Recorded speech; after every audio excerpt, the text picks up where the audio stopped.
That's beautiful. You can hear how clean and clear this quality is up there. I am ready for some more vocals by Matty Juniosa. I have reacted to and broken down his audition, which was wonderful. Purple Rain, stunning song.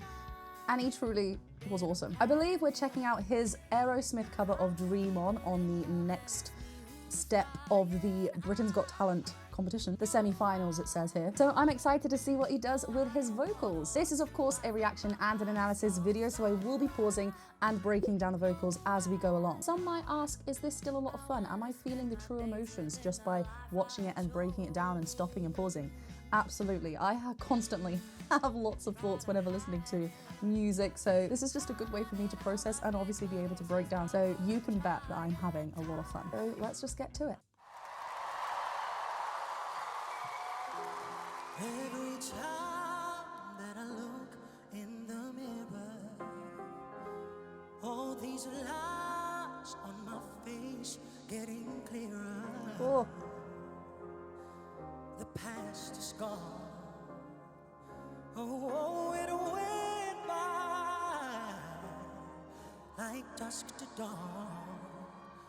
Isn't that the way? Everybody's got their dues in life to pay.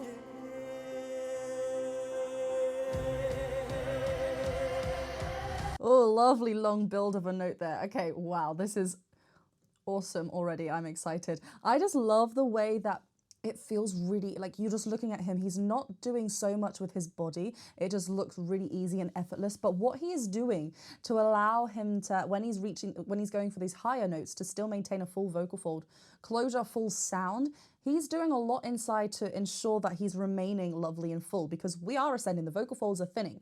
When we are wanting to reach a higher note, rather than the larynx come up, that changes the overall tone and timbre, that changes the brightness of the quality. But when we are hitting a higher note, what's happening is the vocal folds are stretching, they become thinner and stretching, kind of like an elastic band.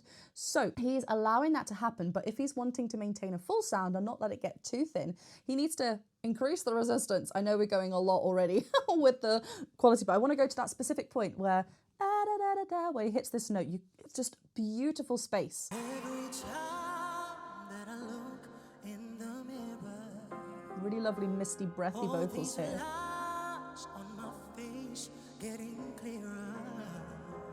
And like when he does this riff at the end of that clearer, he is allowing that breath to come through the vocal folds. This is a thin texture here, right? Compared to that full quality that I just spoke about, which we're about to go into after this. But it's just lovely to kind of guide that riff, that descending run. It's beautiful.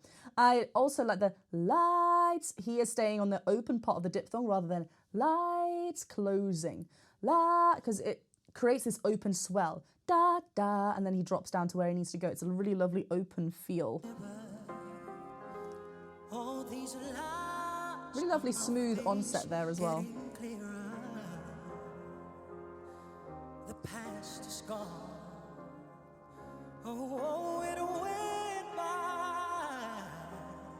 Whip. So where are we note-wise here? Because this is, you know, it's beautiful.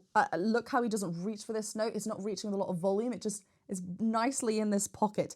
Yeah, A flat 4 there. Around an F, F sharp 4 is where our lower set or male voice type singers find that first passaggio, that break. Every voice is different, but this is roughly speaking. This is where we're going to establish that that little Tarzan moment. And we cannot completely get rid of this. This will always happen just because of how the vocal folds are. But what we can do is work on smoothing that out until it becomes something that we don't have to deal with and we know what to do when. We know that Matty has a wonderful range, wonderful strength and power in his head voice and chest voice. So he is able to create the right balance for him at any given moment. Here, A flat 4. So we're further than the first passage and he's just lightening up that sound, but including lots of that resistance that I mentioned. It's lovely, just a slight spread as well. It doesn't even feel that high of a note, but it is range speaking. Oh, it went by like dusk to dawn. Like, look how relaxed that space is. Isn't that the way? Everybody's got their dues in life. There's a slight slide on there rather than everybody, because that's because it's high and it's on every, it could be quite attacked, but because he does a slight slide up there, it just makes it a little bit smoother, a little bit misty. Obviously, at the moment, instrumentation-wise, it's just the piano and just his vocals. His phrasing is delicious at this moment. It's just wonderful. I love how he's phrasing everything and throwing in some subtle dynamics to, you know, really draw us in.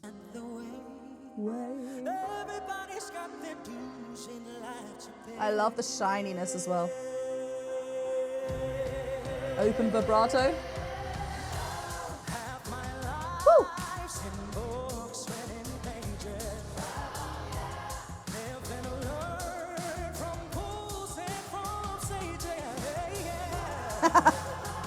Oh my god, hey. He went on a journey on that run. That was wonderful. I just wanted to talk about the vowel shape he's choosing here.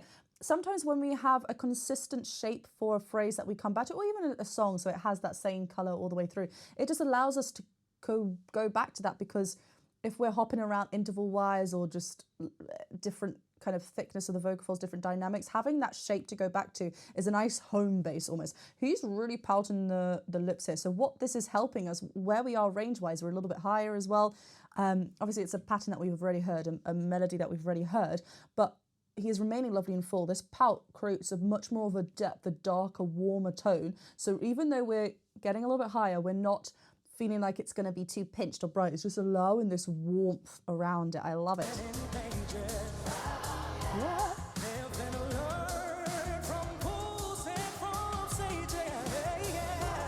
Ah, the agility. Yes, choir.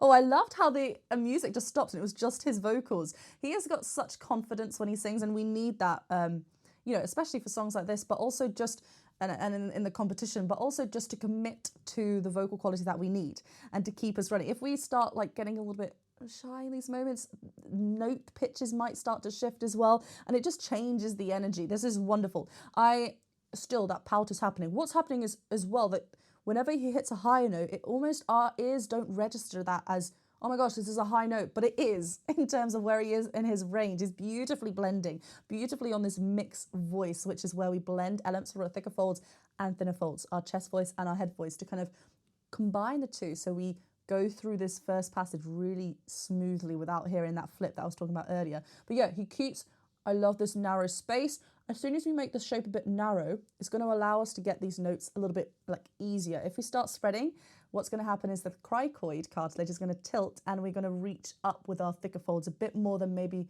than one would want to. Growl. Things.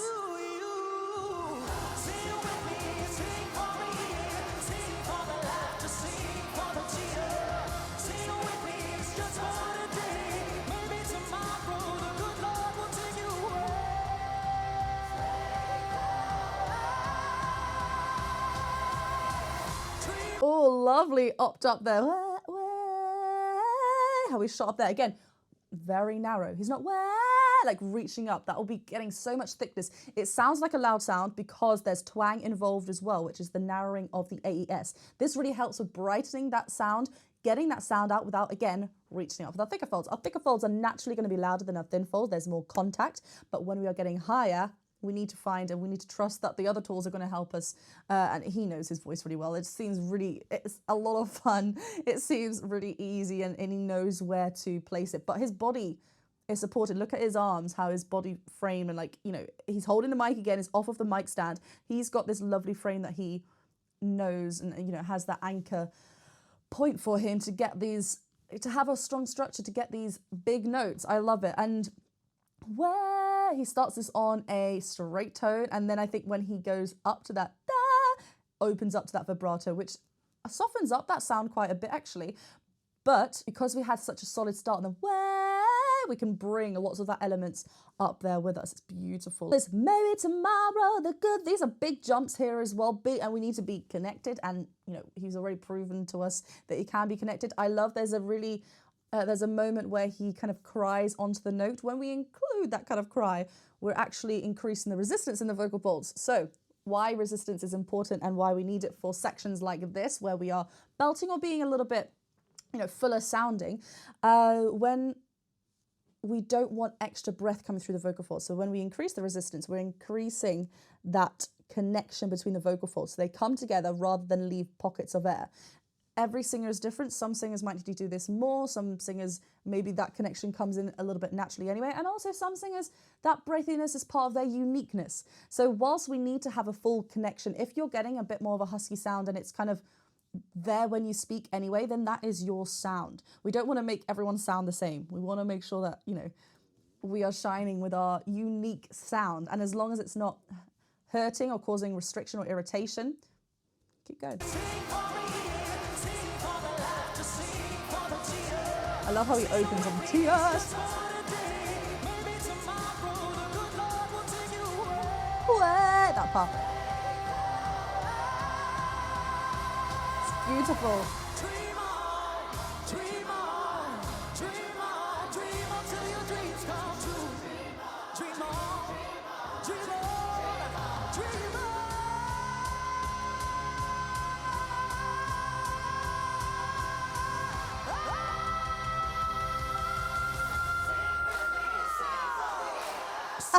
That's beautiful.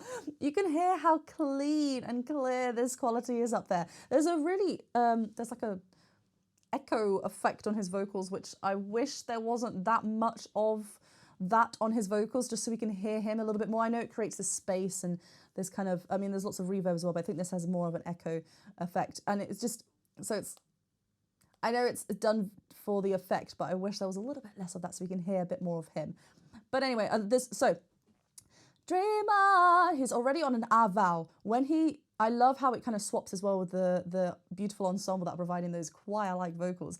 They kind of start it, then he does the dream on, showing this lovely connected as we rise, rise, rise. Then that final one where we then get that beautiful send, still on that A vowel. And what's happening is we're just narrowing that space. Again, it's that twang that's going to be forward. We're not reaching up with a lot of thickness. We are trusting that the vocal folds are right where they need to be and stretching up that speech-like quality. If you were to just go, hey, hey, hey, just throw loads of them around and just annoy your neighbours, that's fine, because we're singing. You know, that's how we're going to stretch that rather than going, hey, hey, and like a bit more of a thin quality. We need to stretch that up without reaching lots of vocals. Right, let's go back to this because this is beautiful.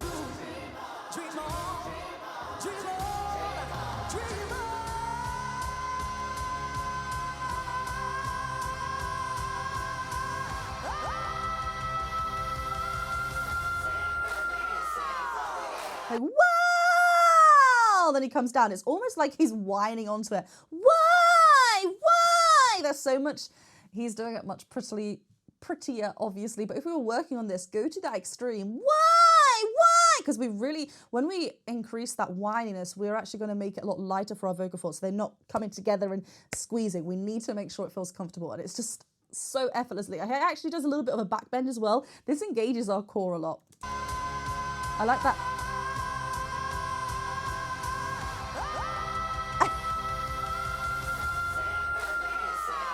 Wow. Drama.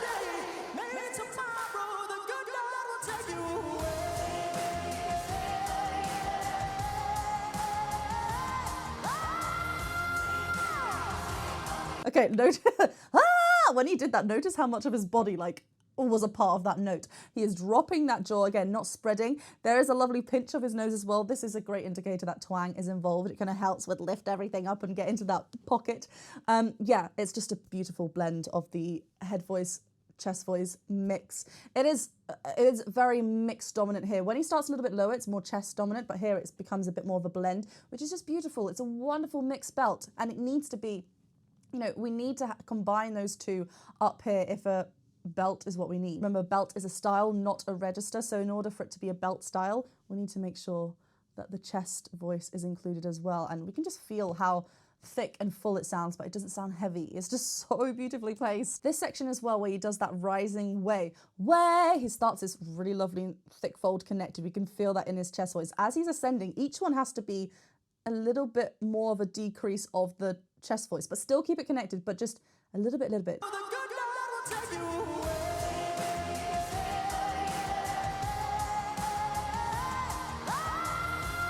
I love it. It's a pure call out.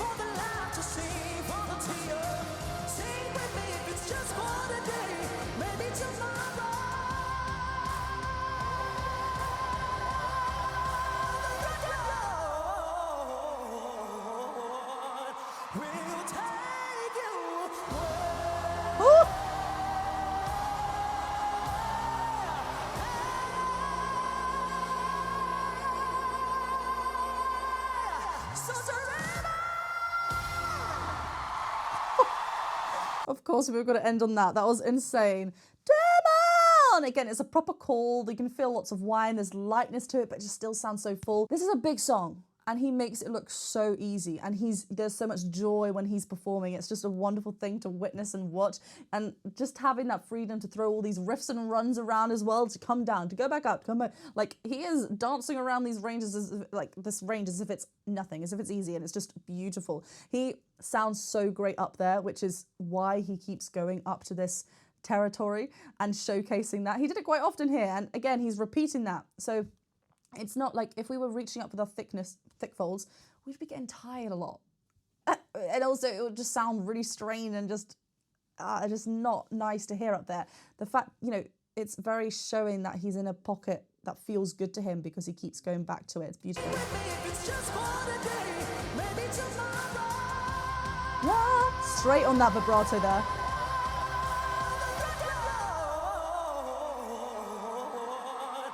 That's also so, the good Lord, that he does his riff down. That's all one breath. He doesn't break before and I love how that part, he goes straight onto the vibrato, just making it really epic and dramatic. Yeah, straight onto it.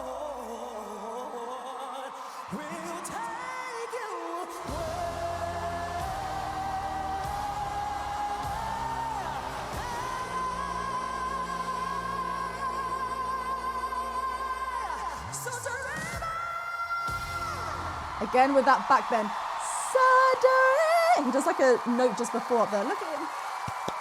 So wonderful. Everyone with their phones out with the lighters. That was such a great performance. And I said, I'm not giving it to the audience. Amanda hits the golden buzzer. What an experience he's having on this show. Like, again. Wow. I mean, he's very, very deserving of the golden buzzer. An epic performance. I think I liked this performance more than the Purple Rain, which is good because, sometimes I love the Purple Rain performance. He sounded amazing. But this is like just elevated, and it's good because sometimes you feel like, have they shown us everything in the audition? But there's so much wonderfulness with his voice. I just think it just seems like a voice that can go on forever, and that's what's really exciting and wonderful. What is he going to do next, I wonder? I will see you very, very soon. Hit that subscribe button, the bell button, and thumbs up button if you enjoyed. Please go and check me out over on Patreon. There's a lot of fun going on over there. And if you are wanting to check out some vlog behind-the-scene type things from me, I do have a second channel. It is called @Filmed by Genji. Do go and check it out. Otherwise, I'm sure I'll see you at the next performance by Matty Juniosa, or just more. Come and see what else is over on my channel. I'll see you very soon. Bye.